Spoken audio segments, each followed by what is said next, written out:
Live. Hey, good morning. 5 a.m. Mester Scrum. Hope you're doing well. Let's make this bigger here. Yay! I got hair sticking up. I saw you. You saw me pop up? Yeah. Okay. Ed says he saw us pop up on the warning sign there on YouTube. If you ring the little bell, get notifications that we're doing stuff. You'll get a little notification. My hair's a mess because I need hair. I need a coif, but I can't go to the dinner. No, I'm gonna have to shave it off. Ed, you gonna shave my hair? Do that today? No. Maybe we should videotape that. Put that on TikTok. You can use the razor and do it. Anyway, hope you're doing well. It's Sunday. It's Palm Sunday. Happy Palm Sunday to everybody. And we did a little Coke experiment yesterday. It kind of failed pretty good. So we're still learning how to do the Coke and what Coke does as we go. And having some fun along the way, just to get the kids out of the house. To be honest with you, this is what it comes down to. Especially in this coronavirus, like, come on, let's go, let's get out of the house and do something. So just get them walk, go out, experiment a little bit, see what things work and what doesn't work and things like that. So, but this is the 5 a.m. Mester Scrum Show, and it's about we start about 7:02, a little bit later because I was up last night coaching overseas on the other side of the planet and didn't realize what time it was. And next thing I know, it was like 12:20 in the morning.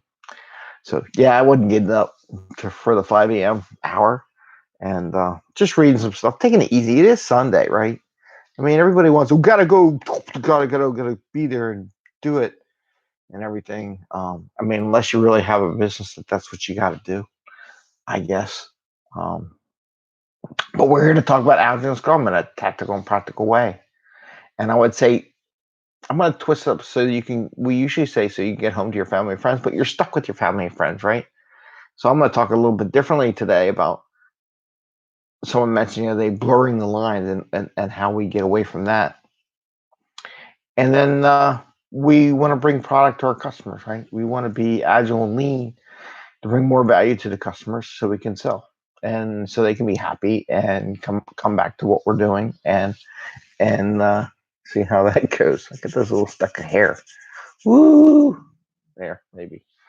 And have some fun along the way. So we're not working so many hours and we get stuff done and feel rewarded, right? And still exhausted, to be honest with you. I'm so exhausted. New week starting up, things to do. Try to get some stuff done. And I'll say even me, I realized yesterday I was trying to get something to work in WordPress on my website. It wasn't working. And I came to the conclusion that I have to make sure I think Agile and Scrum way with MVP and get stuff up. And then later on, I'll come back with the harder stuff or to figure out why it's not working, but I want to get value out and start doing that so I can get to the next phases of what we're doing. And so even I have to do it, right? So even on small little projects, thinking of an Agile Scrum way helps a lot with what you're doing. No matter what it is, it doesn't have to be software. It can be anything. But just thinking in small ways to get out there, bring some little piece of revenue in so you can continue on, especially in this coronavirus period. So today I want to talk about two things: failing fast and cheap, and then talk a little about workout and blurring the lines, right, of work. So I think I want to talk about failing fast and cheap because that's what we did. And I had the little Coca-Cola bottle here on the intro. And yesterday we did a little training. I was going to see if the Coke would fly out. It clearly did not fly out like a rocket. And it was kind of a failure. But you know what? It was an inexpensive little tiny failure, trying things out, see how it would do, and moving on from there. And that's what you really want in failures. You don't want to fail a failure that's huge. You spent millions of dollars in it, investing a lot of time in it to see if it would work. When we talk failures, failing fast and agile, it's failing fast and little tiny failures, right? It's not giant failures because that's when you make the big mistakes. It's little failures of We only spent a little bit of money. Wasn't a lot. We experimented. We got some. We learned some things from that failure, right? Failing huge and far and investing tons of money is not what we do in Agile. I just want to make that clear. Everybody has this misnomer. Oh, well, we failed, so that was good. That was Agile. No, you spent a ton of money and you bankrupt the company, and now we're under because you failed miserably large. Even though it was fast, you took the whole company down with you. We do it in small little pieces. Experiment, see what works, doesn't work, get customer feedback, and they either liked it, didn't like it. They liked it. Well, then we invest time and money into the product to make it bigger, right? So there is a big difference between that small fail fast, and large fail fast, right? We talk small failures, not giant failures. So, like that Coke experiment the other day. It was just one little bottle of Coke. I got a bunch of other Coke bottles to try out and got plenty of inventory to try because I bought a lot before the coronavirus hit, and try different things to see what works, what doesn't work. My biggest thing, I think it's about the volume of how much Coke and the shape of the nozzle, just like a rocket engine. Because I bet you didn't know I was like a rocket engine engineer back in some 30 odd years ago when I was in college. I used to love rocket propulsion. Anyway, so fail small and fail fast, not fail large and fail fast. Small. All right. So that's what we do. Try little experiments, see if they work, didn't work. Like spikes. I'm just going to say this real quick, and then we'll go to the other topics. People at work, I tell them to do spikes, and they write these giant stories. A spike takes 2 weeks. I'm like, no, that's not a spike. A spike is a day or two. One person goes out, spikes it, tries it out, see if it works, reports back to the team. If it works, then he tells the team, or she tells the team, it worked, and I think we can do it, and here's how I did it. And then the team goes off. Spike is not a 2-week interval. Spike is like 1 or 2 days, a little tiny thing to try something new, learn a new capability. So that's what fail fast means, and fail small. So the other item, talk about something that came on, and we'll do the blurring the lines at the end. So I was perplexed. I was thinking about it. And people are talking about growing and doing more, right? And when I was working out yesterday,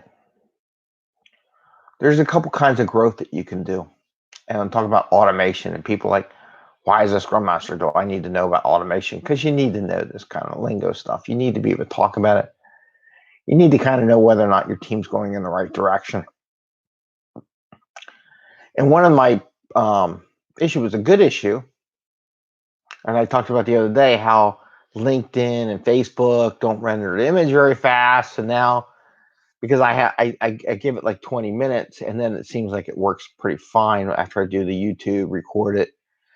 I do one little thing just to trigger the engines to think about stuff in the internet, and then 20 minutes later, I post up the video and everything on LinkedIn and Facebook because I was having rendering problems. It just started. I don't know if it's because of the coronavirus or what, or new algorithm or new software or whatever they did. I have no clue.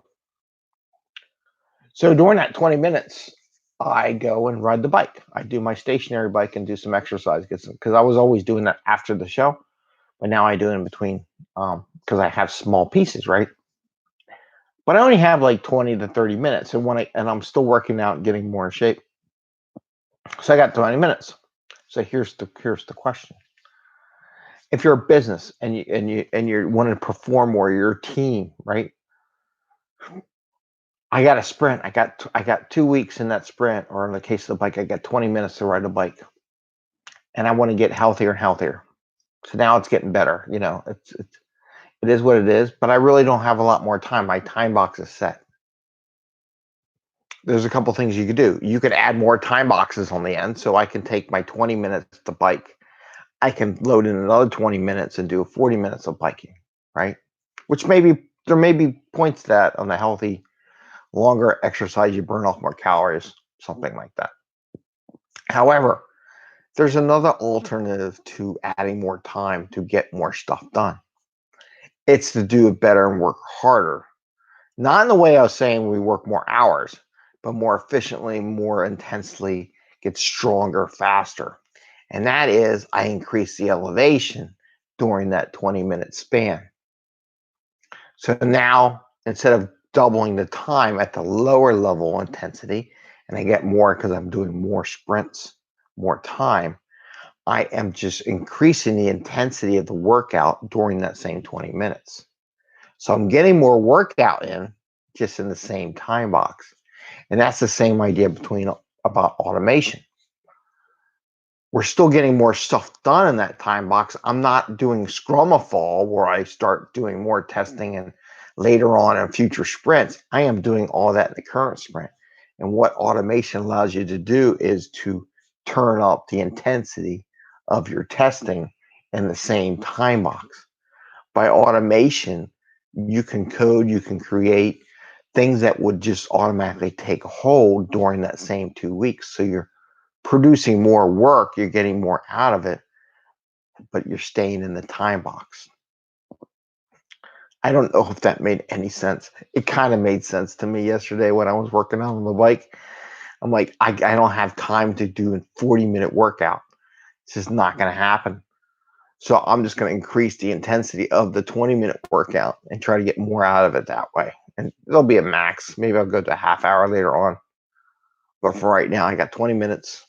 I'm going to do my 20-minute workout just on the bike because I do other things too. But that 20 minutes, I'm just going to increase the intensity on it.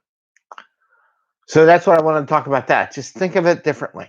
Think of while you're doing this stuff, do I need more time or do I find ways to work more intensely during the time I have? And that does not mean go from a 40-hour work week to a 60-hour work week because I still want to get it done in a week. That's not what it means. It means more efficiently, more intensely, get more out of what you're doing. So that was a thing I wanted to talk about, the time box. The last thing that I want to talk about, because it is Sunday, it is Palm Sunday, things to do and do later in the day. Blurring the lines of work. And in our introduction, we talk about getting you home to family and friends. So the idea is that you're at work too long and you need to get home with your family. Now with the pandemic, you're at home too much with your family. But but blurring the lines, like one gentleman I connected with who does business in bourbon, right? On LinkedIn. It's pretty good. And I watch it. It's good stuff. He talks about blurring the lines. And what I notice is everybody's thinking that because they're home, the time when you're on the computer just gets bigger and bigger and bigger. And you just got to watch out for that. So I really want, from a lean agile perspective, time box your stuff, time box your work, do what you got in your time box, and then leave it and go do something else, right? You really have to help yourself do that during this pandemic and working from home. You got to time box it, give yourself a time when you're done, get off of it and go do the next thing. It'll be really good for your psyche and your mental thing in your family. Because like you can work and your family's off having dinner, you're still working. You gotta give yourself some time box on how you want to work through the crisis if you're working remotely from home. Really work on that time box activity, and maybe this will be a great experience. Just practicing the time box so that when you go back to your regular job too, you take that time box with you. Give yourself a half hour. Say, I'm going to do this for a half hour and this alone. And when the half hour's up, go do the next thing so that you maintain your time box and give yourself a cap. Sometimes taking a break, walking away, go do something will give you some thoughts in your brain on how you might achieve it. And then give yourself another time box to come back to it. All right. It is Sunday. You all have a great day. I'm going to put up some more of the Mentos Coke stuff. I did record one. I'm going to put some music on it from the YouTube, because if I put music on that sucker from TikTok, YouTube kills the dang thing. So their algorithm is pretty good at picking up on the music part, even though if it's only a little 15-second. So I try to use the free stuff that's freeware on YouTube, put some music in the background on it. All right. Have a great day. See you, Eddie. Bye, Ed. Bye, Ed. Have fun. Have a good day. and we'll see you on Monday. All right, bye. Happy scrumming. Oops, is it going? Going.